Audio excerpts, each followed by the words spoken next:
புதுச்சேரியில் எத்தனையோ மாநாடுகள் நடந்தது. எவ்வளோ தலைவர்கள்லாம் வந்துக்கிறாங்க. ஃபுல்லாகவே ஃபர்ஸ்ட் டைம் ஒரு மிகப்பெரிய பொதுக்கூட்டம் தமிழக வெற்றி கழகத்தின் சார்பாக நடக்குது. காலையில் 7 மணிக்கு உலக வரலாற்றில் ஒரு தலைவரை பார்க்கறது இவ்வளோ கூட்டம் புதுச்சேரியில் கூட்டுறது இதுதான் முதல் முறை. இது ஒரு மிகப்பெரிய வெற்றிக்கான மாநாடு. இன்றைக்கி பார்த்தீங்க அப்படின்னா நிறைய கூட்டங்கள் இளைஞனுடைய மிகப்பெரிய எழுச்சி கூட்டமாக புதுச்சேரியில் இருக்குது. இது ஒரு மிகப்பெரிய அரசியல் மாற்றம். தமிழகத்திலும் புதுச்சேரியிலும் பார்த்தீங்கன்னா இன்னைக்கு தலைவர்கள் பின்னாடி கிட்டத்தட்ட நம்மளுடைய தளபதி பின்னாடி கோடிக்கணக்கான இளைஞர்கள் திரண்டுகிறாங்க.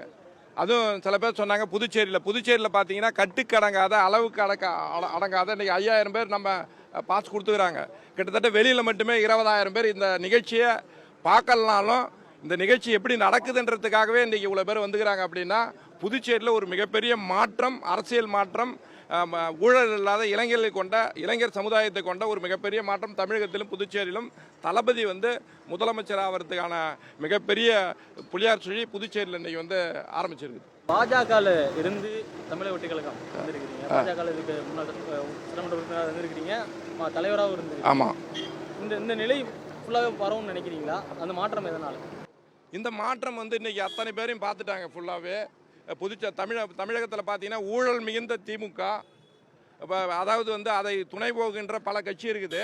இன்றைக்கி தமிழகத்தில் தமிழ்நாட்டினுடைய ஒட்டுமொத்த உலக தமிழனுடைய ஒட்டுமொத்த மக்களுடைய உரிமைக்கான குரல், ஊழலுக்கு எதிரான குரல், அரசியல் வாரிசுக்கு எதிரான குரல், சமூக நீதிக்கான குரல் இன்றைக்கி கொடுக்கக்கூடிய ஒரே கட்சி தமிழக வெற்றி கழகம். அதனால தான் இன்றைக்கி இவ்வளோ பெரிய மாற்றங்கள் நடந்திருக்குது.